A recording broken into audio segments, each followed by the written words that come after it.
Time for another AFL check-in here on the call-up. I'm Aram Layton. He's Jack McMullen. And since the last time we talked about the AFL, which is just on the other side of the weekend, we got a lot of performers. We got Andrew Painter throwing a good amount now, all of a sudden getting stretched out to 39 pitches. I want to have a conversation about how maybe Painter may be used as he eases into his regular season. I had a really fun interaction with somebody on Twitter who I'll pull that name up in a moment, just kind of talking about what that could look like. We also have some hitters that are finally heating up, and then some of my favorites that are continuing to rake out there. So a nice wide range of names, topics, and a couple other arms that deserve some more love. Also, Nick Kurtz getting going too, which is always fun to talk about. But the AFL, it's still very offensive friendly, but I will say some arms are starting to separate themselves a little bit. Well, and it was good to see Painter be no holds barred, at least, as much as he could be in outing, number 4 for Andrew Painter? Was it number 4 or number 3? But so.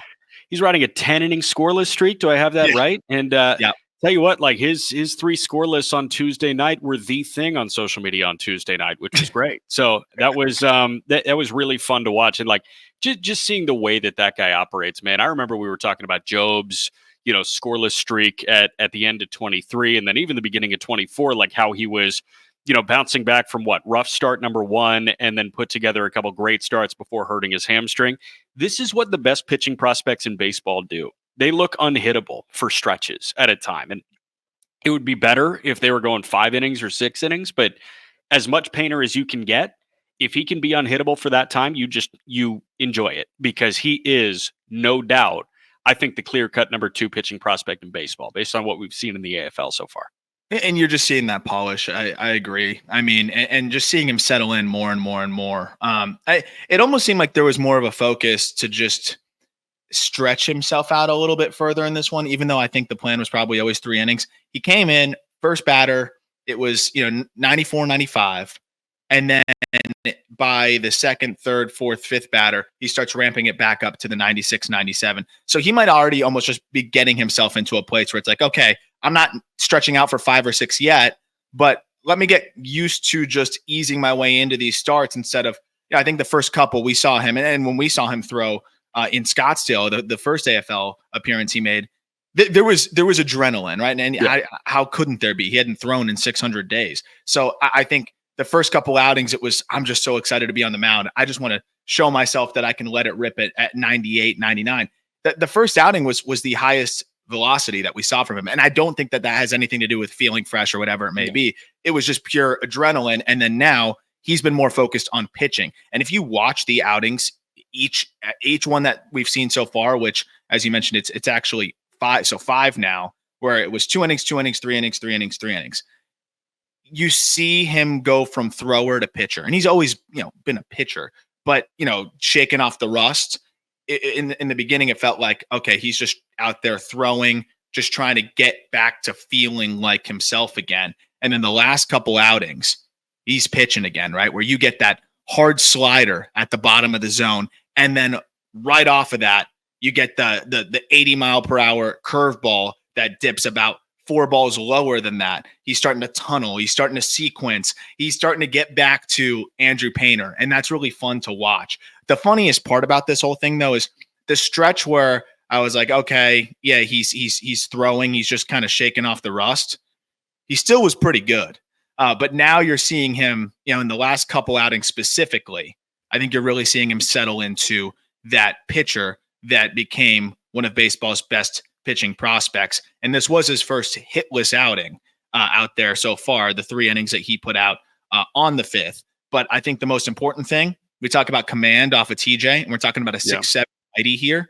He's thrown, let's get the exact number of pitches. I want to get it all together here. So we have 5 outings, though, of 13 innings. He's walked just 2, and he's struck out 12. So to have that there for him, 70% strike rate over the 161 pitches he's thrown, it's pretty remarkable that he has hit the ground running from a body control mechanics and just strike throwing perspective this quickly. But that's what he was. That's what he was when he was 19, when he wasn't hurt. And now we're watching this guy come back from that. And we've talked to a bunch of guys that have gone through Tommy John recovery, and I feel like There are some guys that struggle with shape and, overall just like oomph in terms of their stuff.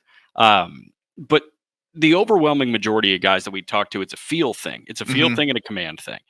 And I feel like the way to curb that just a little bit is by being so repeatable in your mechanics. And we've talked to guys that are very repeatable, but like for a guy that is 6'7", I feel like Painter's 6'8", but for a guy that is listed at 6'7" and throws as hard as he does, the thing that it just blows my mind with him is how ridiculously repeatable he is. It looks the exact same every time he's in the wind or every time he is working from the stretch. And that is going to curb a lot of the command issues. You almost have to teach yourself to walk again right after Tommy John when it comes to pitching. Like you have to teach yourself the body movement that you were nearing perfection on before you blew out.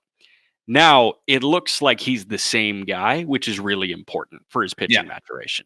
100%. And having the feel for both of the breaking balls, I think, usually something goes there where it's not the same release point. You just can't quite get that same feel as you mentioned, but having the two distinct breaking balls and they're not blending together, it's that upper 80s slider and that lower 80s sharp curveball. Like that's who he is. And it's really cool to see. Another arm that I just wanted to get to really quickly, because it's just, I think we got to start talking about the Texas Rangers as just a pitching development organization here, like one that just I think is starting to really stack up with some of the better in baseball. Josh Stephan, who I think we mentioned in passing in the Rangers farm system breakdown, I think, but statistically is arguably been the best pitcher in the AFL. It might not even be arguable. Where, I mean, this guy's thrown 16 and 2/3 innings. He's punched out 17. He's walked 3. He's only allowed 1 earned run, which came on a solo shot. And that was, I think, back on the 13th. I want to see who hit that real quick. Oh, guess who hit it? Mo Baller. There you go. That's it. He's also got a nice little scoreless streak of his own where, I don't think he's allowed a run for more than 10 innings. I could be closer to 11. And the last time out, as they've started to stretch him out, because Stephan was hurt for a decent portion of the year, hadn't thrown after the All-Star break. Yeah. Stretching him back out now, he went 4 perfect innings against Peoria on the 1st of November. This guy just seems to have something going for him in terms of just the way that he can give hitters different looks. He's got the 4-seamer from a 5-6 release height. Then he's got the 2-seamer that works off of that. And it's at the same release height that I think just creates 2 totally different looks in the way that it runs. And then, I mean, he can hit you with a nasty slider that I think really tunnels well off of that 2-seamer. And then he also has a changeup and a cutter. So it's kind of this kitchen sink type of approach, 2 distinct fastballs. He hides the ball well. And it just seems to be like hitters are very uncomfortable against him. And he was showing some good things through stretches in Double-A, a couple blow-up starts, but he also had some good ones as well. Just turned 23. Definitely think this is a name to watch. I wonder if he was hurt before he went down, because the numbers this year are a total buck of the trend. And you mentioned some blowups with some good starts. All in all, that results in an ERA just under 5. I think it was 4.94 in 12 appearances. So we're talking about a guy that has a 4.94, but he's coming off of a year where he held opponents to a batting average against under 200. Yeah. And this year opponents had a batting average against high 280s? Yeah, 289. But last year was 184.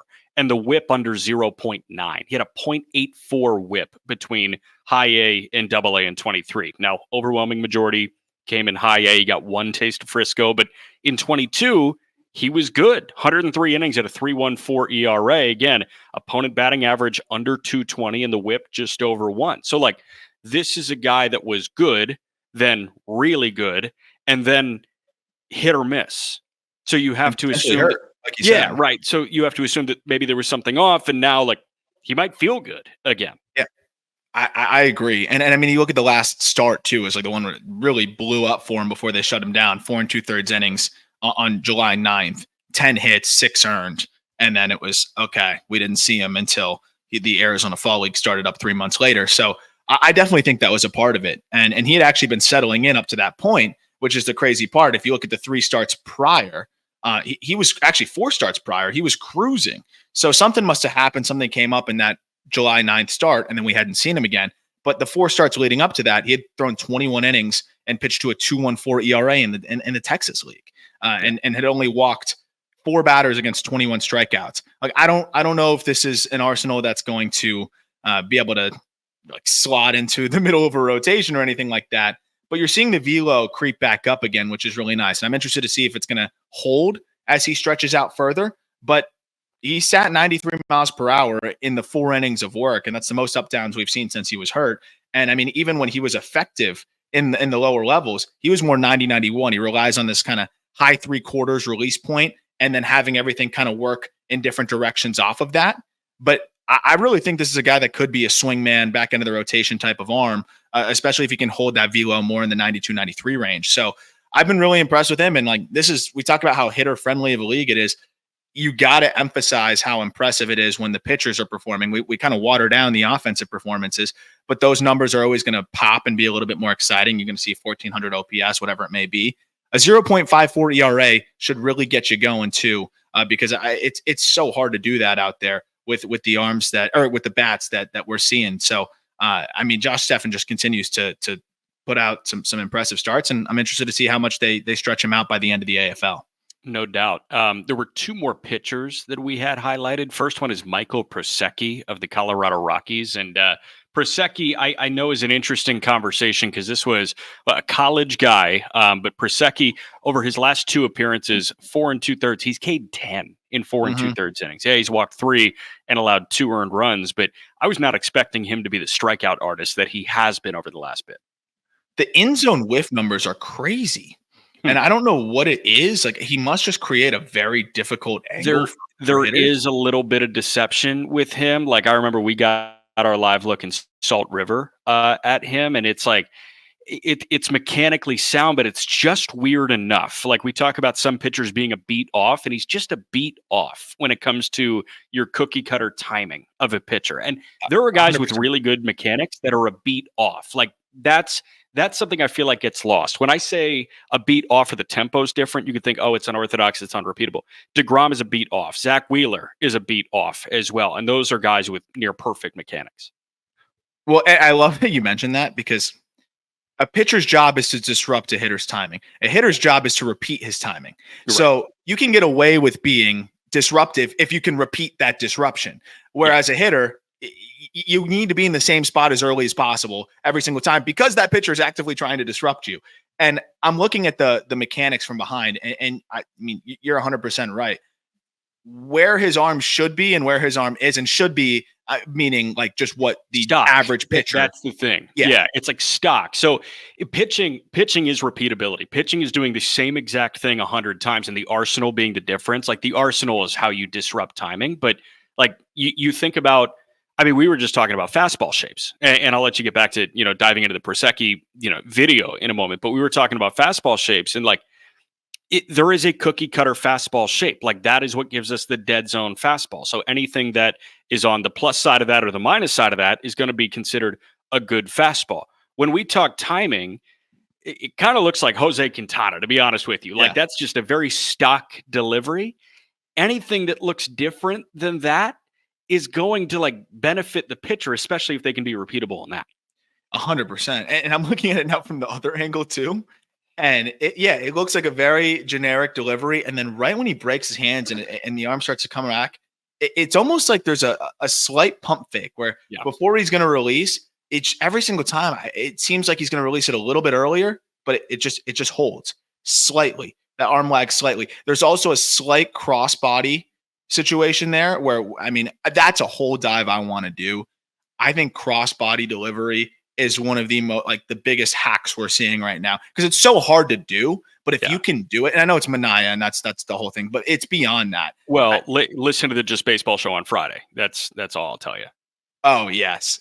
Actually, that is a great plug. And something I definitely want to talk about on the Just Baseball show on Friday with that guest, because I think he'll have a good context to be able to add to why that may work and just what it does to hitters. But I mean, the cross body firing just seems to really jack up hitters from both sides of the plate, especially if you can cater that arsenal to it. So, I mean, if you look at the TrackMan data, it's not anything special, but the way that Prosecky, he drives kind of towards the dugout, but then is able to kind of round himself back towards home before his foot strikes. So there's also this kind of unique body movement, and then the arm kind of slingshots back around.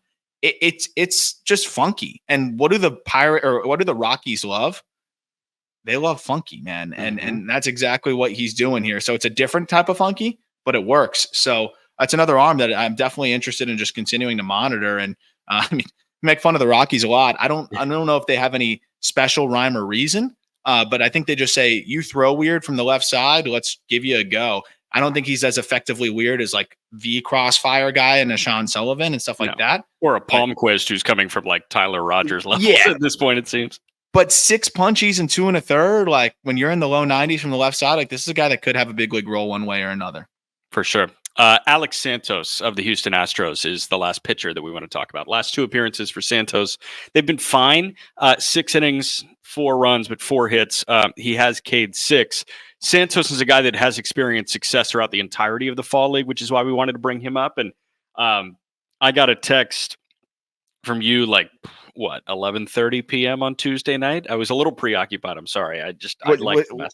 You were watching what? Andrew Painter. There was a rain delay in one of the AFL games. So but I was watching Painter's like outing back. Yeah. So that's what I had. Also, the end of action as well. That was a tight game in Muncie. But Alex Santos is a guy that I know you've been impressed with over the course of this month. Yeah. So I even went back. I was like, how do you give up 4 earned when he's looking this sharp? I went back, watched it last night because that was 2 starts ago. Line drive, like 88 miles per hour straight into center field, the classic AFL special. Couldn't see the ball in the sun, lands. Run. So can I tell you, the baseball is like not great in the Arizona Fall League. Like the defense, the execution. Guys can't see the ball out there. Time of year, because remember, like you're not normally playing in November, October, like late October, November, out in those fields there where it's kind of wide open to the sun. Yeah, it's just unnatural, I think, and they're getting the sun in different spots. Like I've been there for multiple years now, and you have too. Like, but like it's far from the first time I've seen a ton of missed fly balls. I watched Victor Mesa Jr. snake 3, like I think 2 triples in one game because it was just a fly ball and just no one could catch it. That's why these guys are busting out of the box too. Right. They can run those numbers up, but that's a big reason why I think those offensive numbers skyrocket too. You have guys playing out of position. That's a big part of it too. You got like Xavier Isaac getting reps in the outfield. That's definitely going to contribute to it. But also like I've never seen more balls missed in the sun in my entire life. So that's exactly what happened in Santos's start where he gave up 4 earned. And I mean, the other starts around that, he's been utterly fantastic. I mean, I want to just remove that one for the sake of argument here. And he's thrown 11 2/3 innings, 18 Ks and 4 walks. I mean, what stands out to me is how clean and smooth the delivery is and how the arsenal is just the field of pitch and how the arsenal kind of works off of itself is impressive. Last time out, and this was on the 5th, 3 perfect innings, 4 strikeouts. Fastball sat 95.5 miles per hour. I don't know how they plan to use Santos. We've talked about him now on the show a couple of times because I just continue to be impressed by him. But the fastball got a little bit more giddy up now. His command of the slider is very impressive. He manipulates it to a cutter as well. Backdooring that slider, I sent you one yesterday where he just snuck that thing in through the back door to a lefty. But he's got the changeup that is starting to come along a little bit more. I think this is a guy that's going to have a big league role with the Astros. I think as soon as late next year, because I just don't see why they would waste too many bullets. He got up to AA. Things are clicking for him. If he has a good spring training and starts well in AA, I think there's a guy that could be in the fold for the Astros. Who talking about pitching development. I mean, they're as good as it comes too. Is it pen? Like, is it bullpen? You think? Is he 6th inning guy for the Houston Astros next year? Yeah, I think that's the easiest route, but I think it depends on their starting pitching situation too.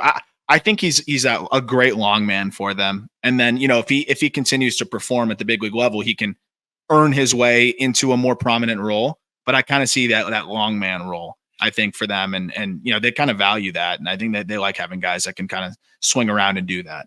I think a lot of people forget that Justin Verlander is a free agent again, but I forgot about that. Stands right now.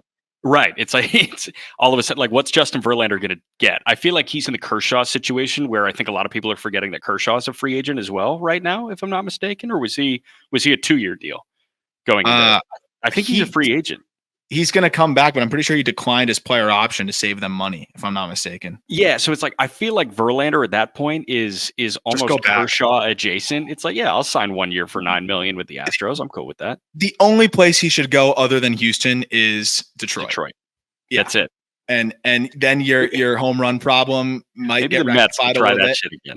You know he's going to if he's in Detroit, he's going to back his way into like a 3.6, 3, even if he's not great. Like even if so I would love that. Trade some of those guys out there in Detroit, please. Like clean it up in terms of just allocating that. Like Casey Mize, they've got to be button heads at this point, going to arbitration over what was it?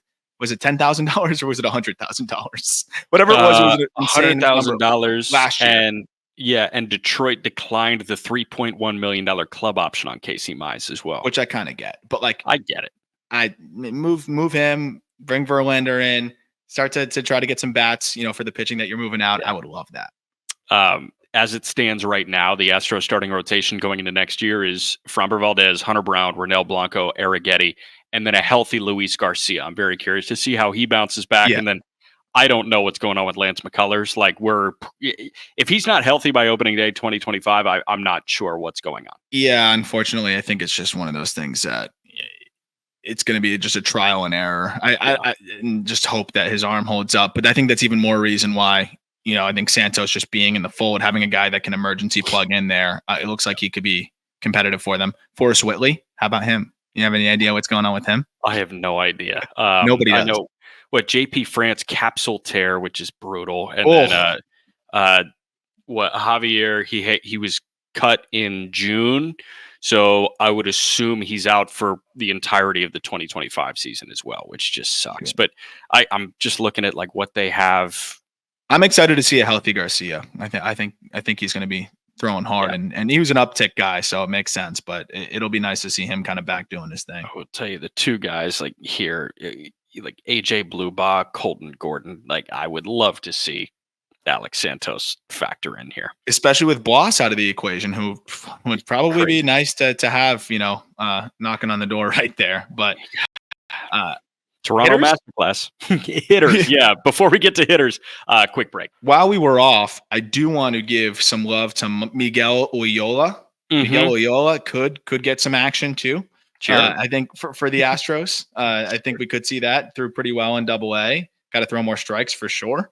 Yeah. 73 walks and 127 in a third inning, but I'm sure that'll be a guy that somehow magically throws strikes more once the Astros bring him up. But we're talking hitters now, and this is where it gets easy with the Arizona Fall League, right? There's so many different bats that we can talk about because no matter what time you check in, what day you check in, somebody's performing offensively, and that's exactly what we got right now. Where do you want to start on the hitter front? Start with your guy, Durbin. Caleb Durbin of the New York Yankees. Last 7 games, he's got 9 hits. He's 9 for 27. Pair of doubles, pair of homers. He's driven in 7. He's K'd twice in 27 ABs. He's walked 6 times. So the K rate over the last 7 games is well under 10%. And oh, by the way, in his last 7 games, he's 8 for 8 in the stolen base department. He is auditioning for that 40-man job, and I think he's passing the audition with flying colors. I mean, what else would you want to see from this guy? It's one of those things where you knew he was going to go out there and put up some good numbers and do some good things, and he was good out there last year. But, I mean, he's doing it while playing everywhere. Yeah. He's played a lot. Here's the starts by position. Center field, third base, shortstop, third base, center field, shortstop, second base, third base, like left field as well. He's a utility guy in every sense of the word, but you're seeing him really aggressively steal bags now. You're seeing him lean into the power side of things too. And I know it's the fall league, but that was the whole case that I was trying to make when we did the Yankee system and everything too, is like, this is an outslug the EVs guy. Like this is I'm going to be able to get, I have a great approach. Mm-hmm. I'm going to leverage my hitters counts. And if you leave me a pitch that I can do damage on in an advantage count, I'm going to try to lift that thing in the air to left field. And that's exactly what he's been able to do. Are you going to see the same level of mistakes in AAA and the bigs? Of course not, but you'll still see some. And if you capitalize on those, and then when you get deeper into counts, you battle. That's how a guy like Caleb Durbin can end up, slugging more than you expect. That's how he hit 10 home runs in 89 games in AAA this past year and continues to add more in the fall league. The contact rates are elite. We always knew that was going to be the case. So being able to tap into 10 to 15 home run power now, I think really makes him a justifiable, I think, second division regular. I know that is probably quite bullish for, a 24-year-old who's 5'7" and doesn't come with a ton of prospect intrigue, but I think he is better than some guys that got run for a lot of teams in the infield this year. And especially when you consider the fact that he can move around the infield, and the defense in center field, he lost one in the sun when I was watching, but like, he's an athlete. I think he can definitely develop out there. If he can develop into a decent defender in the outfield, I mean, he's a no-brainer on the Yankees 40 man. And what is, other than swinging from the left side, like what does Yorbit Vivas do that Caleb Durbin can't? So I was going to ask you to play a little mini game here. I'm going to name a guy, and you tell me if you'd rather have Durbin on the roster next year. Yorbit Vivas. I think I'd rather have Durbin. Oswald Peraza at this point. I still got to go with the Peraza upside, unfortunately. Even as much as I love my guy Durbin. That's fine. Oswaldo Cabrera. That's one of those where it's like you don't want to like overvalue the prospect kind of thing. Toss-up. Like what you're saying is you got to think about it.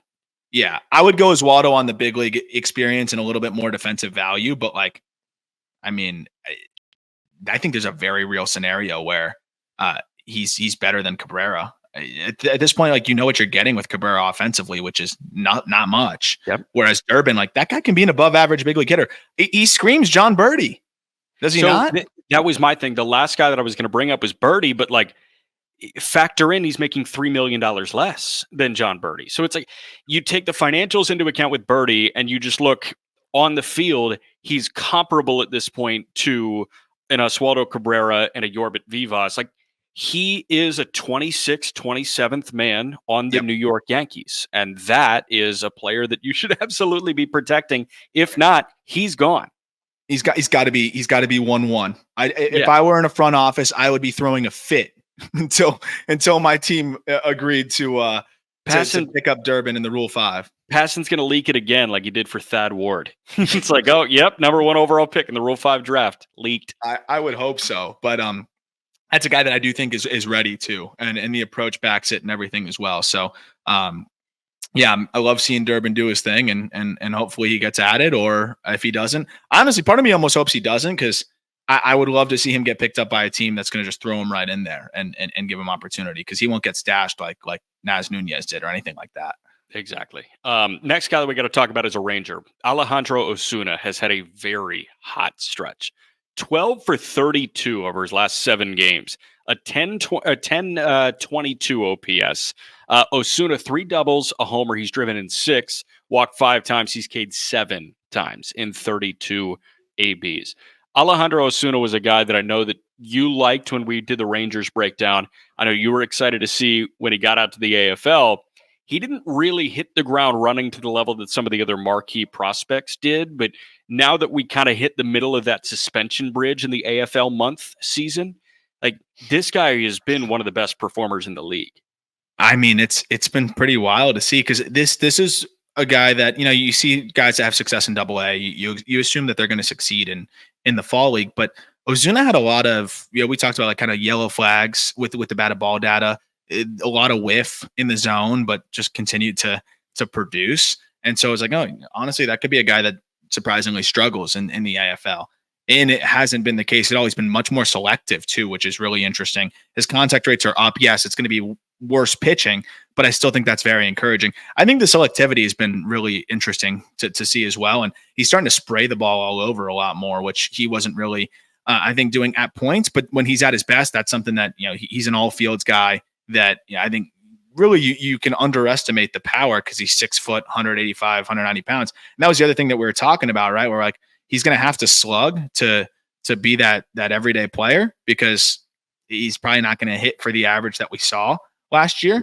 And I mean, he's slugging and the EVs are up. I want to dive deeper into the mechanics side of things. Like, did he find something out there, or is there any chance that these EVs are a little hot? Like, there's no way, right? Like, that can't be possible. It's just TrackMan and Hawkeye at all these different stadiums, right? Like, it's just been fascinating to see how many guys are, kind of letting it rip a little bit harder than we've seen them let it rip.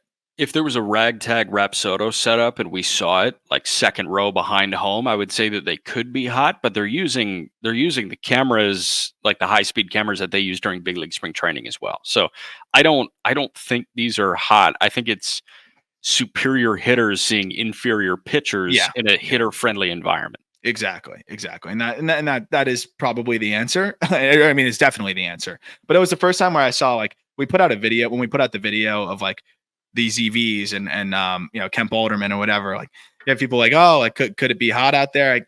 No, but it's a little different than the stadium gun that we're talking about being a little off when it comes to the pitch velocities. Like what's getting spit out into the system is different. But just looking at the swing, honestly, he's kind of a hover with the front foot guy. And with guys like that, it's an early load. See how long you can stay into that back hip and keep that front foot hovering in your stride. It's just a matter of finding more balance and finding a way to stay into that back leg longer. And it could just be as simple as him finding that and being able to tap into more power in doing so, because he's just hitting the ball really hard to all fields.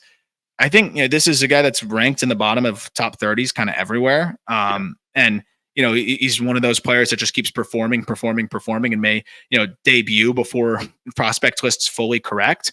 But It was a guy that, we felt the production was just too good to leave him outside of the top 15 of the Rangers prospects. And I think it's kind of validating that now with what he's doing out there, knowing that everybody slugs out there and everybody's hitting. I still think that you're seeing a better and just more mature version of Alejandro Osuna as he gets more games under his belt. And reminder that this guy just turned 22 years old while he was out there in the AFL. Yeah. We'll go to another prospect here. And this guy is firmly in the top 50 going into the 2025 season, I think. And this is only bolstering it. Nick Kurtz of the Oakland A's. Did you see they changed their abbreviation to ATH? So they're now just Athletics instead of any city attached to it. Like I hate this, but so what the ATH means what? So it's Athletics. It's just like they have no location. Oh, because they don't have a city. That's their abbreviation. They're not going by the Sacramento A's. They're going by the Athletics, and I hate that. I'm going to call them Oakland until they get to Vegas. But Nick Kurtz of the Oakland A's, last 6 games, he's got 10 hits, 10 for 25, a double, a triple, a homer, 8 driven in his last 6 games. He's walked 5 times. He's K'd 5 times in 25 ABs. Kurtz is we talked about the health when he was assigned to the Arizona Fall League. He's clearly healthy. He's clearly better than everybody else too. Yeah. And I think you're seeing kind of in real time just how polished this guy is, relative to a lot of the class and things like that. I mean, it's cool that we're seeing another draftee out there. And it's funny because you get the compare and contrast. We're going to talk about Caglianone in a moment, but him and Caglianone couldn't be more different. But just seeing what, he is doing from an approach standpoint, but then beyond that, like, I've been really floored with what Kurtz has been able to do in terms of getting the pitches in different locations. That was kind of a concern for me to a degree. Just, okay, I know he's got a great approach. I know that he's going to punish mistakes and that he's got a powerful swing that's geared for lift. But given how uphill that swing can be sometimes, can he cover the top of the zone? Can he cover middle in sometimes, or like really high up inside? He's covering all over. Like, I mean, I'm watching him take swings on balls 2 balls off, balls that are up and in that would tie him up. The way he's spoiling. This is a guy that I think is going to really make some waves in his full pro season next year. And man, I mean, it really is a matter of health for him, I think, at this point. Like, I'm just thinking, okay, if he gets a month in Double-A Midland next year, he's just better than Double-A pitching at this point. And I know that Langford got more extended run in the minor leagues last year. I don't want to compare him to Wyatt Langford because that's a very, very high bar. And I know that Langford was disappointing, air quotes used on YouTube. Subscribe, by the way. I know that he was disappointing in his first big league stint, but there was zero reason for him to start in Round Rock, and he didn't. The Rangers felt comfortable pushing him to that point. I'm not saying that Kurtz is going to break camp with the big leagues.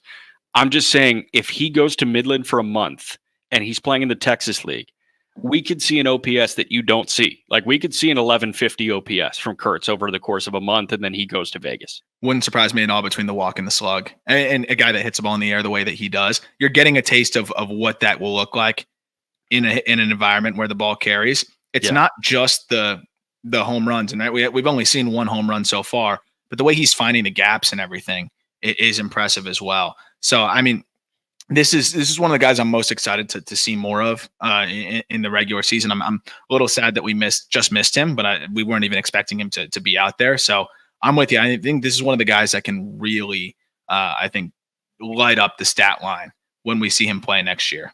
How about Cags? Cags is an interesting conversation. He's 8 for his last 22 in 5 games, double 2 homers. Both those homers came in the same game. He's driven in 7. The interesting thing with Cags, 3 walks, 3 Ks in his last 22 ABs. It started and he was expanding. I don't know if that's changed much. I don't know if he's making contact early in counts. He's just jumping on his pitch. If you see elevated selection over the last week or so, on paper, it looks like this guy is cutting the K over the last week, which is a good thing. You gotta take it one step at a time, right? And I don't want it to be like confirmation bias.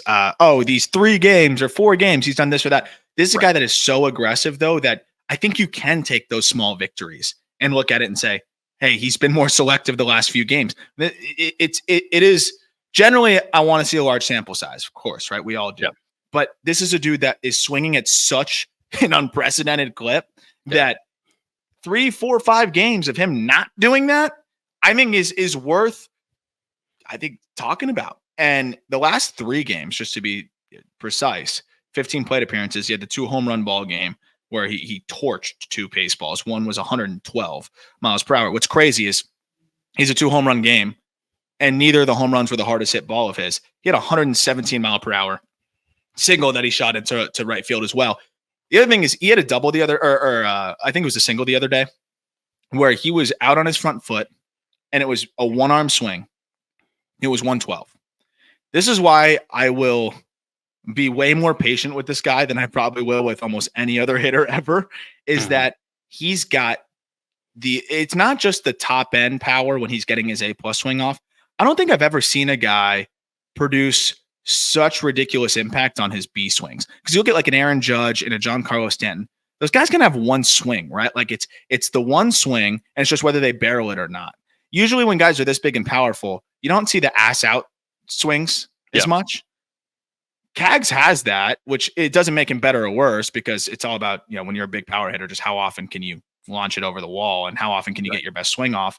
But the fact that Cags can have this B swing that still produces a 110, you see the results in the contact rates, where he's continued to produce solid contact rates. I mean, for hitters that are generally in his bucket, I mean, it's a lot better than what you would see. And even in the AFL, I mean, in zone contact rates have been above 85% for a guy that's as big and powerful as he is. That's remarkable. It's just the ridiculous chase rate. And over the last 4 games, again, very small sample, he's cut that chase rate to, you got to go like 3 games, to be honest. Over the last 3 games or so, he's cut that down to where he's only chasing at about a 23% clip.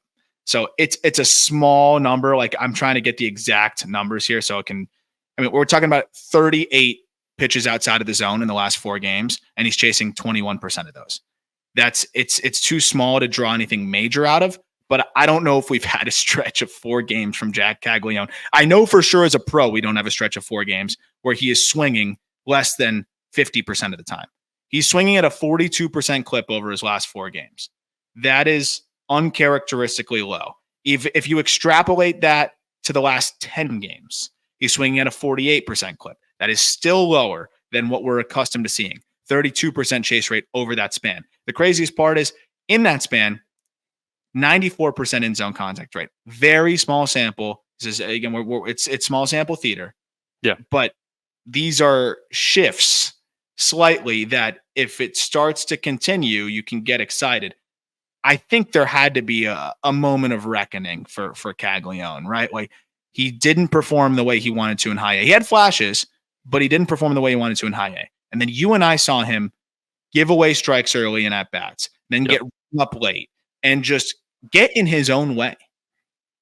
I think there had to be a moment here within the first week or two of this AFL season where it was, and you're working with different coaches, you're working with a lot of former big leaguers, that they're probably watching this kid and saying, you have an unbelievable talent that I'm sure big league vet will say, I've rarely seen somebody swing the bat like you do. You're giving away at bats. And I just wonder if that's something that may be starting to resonate with him. Maybe not. He could go back to chasing like crazy, and it could have just been the pitching matchups.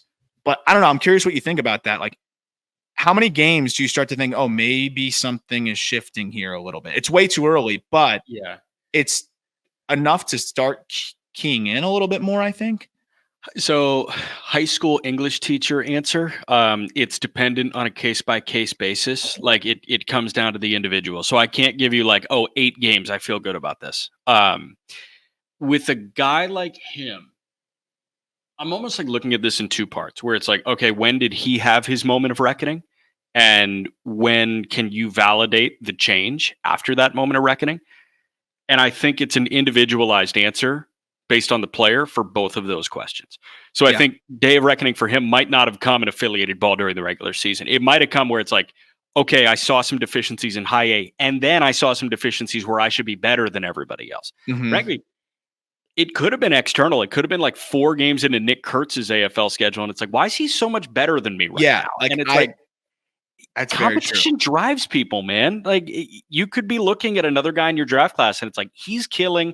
I know I'm as good. Why am I not killing? And that could be the moment of reckoning that you have. In terms of sample, I'd love to see this through the end of the fall league. That's where I'm at with I don't care about the stat line, honestly. If that swing rate is down, I still think there's some path things, and we've talked about it, where he gets heavy on that front foot and can kind of start sliding down, where his swing becomes more of a downhill stroke, which results in more ground balls. But he hits the ball so freaking hard that I think he'd be able to overcome that in a lot of different ways, and it could just be a slight adjustment into being able to just kind of get that barrel behind him a little bit more. But I mean, you have a sample here from August 25th to October 19th. And I picked this because it was just a stretch of where I saw 0 walks.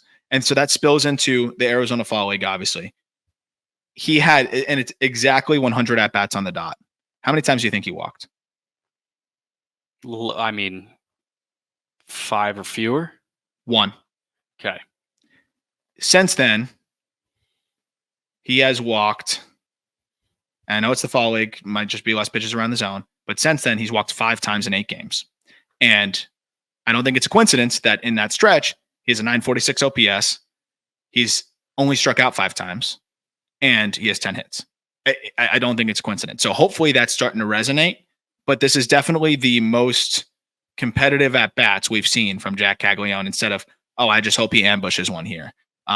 We've seen him battle a little bit more, and I think that's a good thing to see. And yeah, I agree with you, though. It's got to happen for the rest of the Fall League. And even then, I'm still going to want to see it go into the regular season, but it would give me a little bit more confidence of like, okay, he didn't just go to the Fall League and mail it in. Like, there was some things that he focused and worked on. Yeah, no doubt. We got 2 more guys that we got to talk about here. Another Oakland A, actually. Denzel Clarke is a name that I know has been very common in prospect circles for a little bit now, because he's a freak athlete, and the whiff has always been a huge part of his game. Denzel Clarke, over his last 5 games, has 9 hits, triple, homer, 6 ribbies. He's 2 for 2 in the stolen base department. He absolutely flies. Like, there's no doubt that he's a 65, 70 runner. He's got to be. He's a 70 easy. So he's a 70. It's just the bat. Like, it's, hey, what are you doing in the batter's box to convince us that you're a big leaguer? I'm not saying 5 games makes you a big leaguer, but like Denzel Clarke with any sort of production like this is something to monitor, because he's so good in other aspects of the game.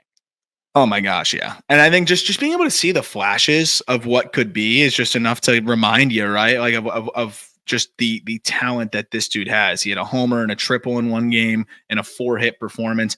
He's still striking out, but you're seeing him battle and still, even in the games where he's striking out twice, adding 2 hits there. Seeing that the speed on display is pretty remarkable, and how hard he hits the baseball too. It's just the kind of guy that you may end up getting burned because you can't ever give up on him. That's the tough part. Like you got to always give this guy a chance, because if it clicks, he is an absolute and it doesn't have to fully click. We're kind of having a similar Drew Jones conversation where it's like, when we get to the D-back system, we'll discuss it. It's like, yes, there's a couple adjustments that he could make, and some things could click, and he could be that top 5 pick, Drew Jones, that we once saw. But it doesn't even have to all come together to that degree. It could come together 1/3 of that degree, and you still have a prominent big league role, because especially with Clarke, he hits the ball very hard. You're an elite runner, and you're a great defender up the middle. So I thought, the regular season from Clarke was a little bit better than I honestly remembered it to be. Yeah. And so if he performs well here, I mean, he's going to start the year in AAA. That it's going to be an environment where the ball is going to fly a bit more. He can build some confidence, put up some numbers there, and maybe he can see things click enough to where he's putting the ball in play. If he's a 40 hit tool guy, he's got a prominent big league role. So the approach has come a long way. He's starting to walk more. The chase is sub 25%. I think things are slowly coming together, and he just might be one of those guys that doesn't find it until he's 26. But when you have this kind of talent, I'm okay waiting until he's 26. It's not the type of prospect where it's like, oh, he's 24. What's going to change at this point? No, this is the kind of guy where if he just keeps inching his way there offensively, a 740 OPS will make him a very valuable big leaguer. No doubt. Last guy that we got to talk about here is a Baltimore Oriole, Douglas Hodo III. And you probably haven't heard this name. 7 games, he's got 6 hits, 2 doubles, a homer. He's walked 7 times. He's 5 for 5 in the stolen base department and 1,100 OPS over that 19 AB sample. But Douglas Hodo, this prompted me to look at his regular season.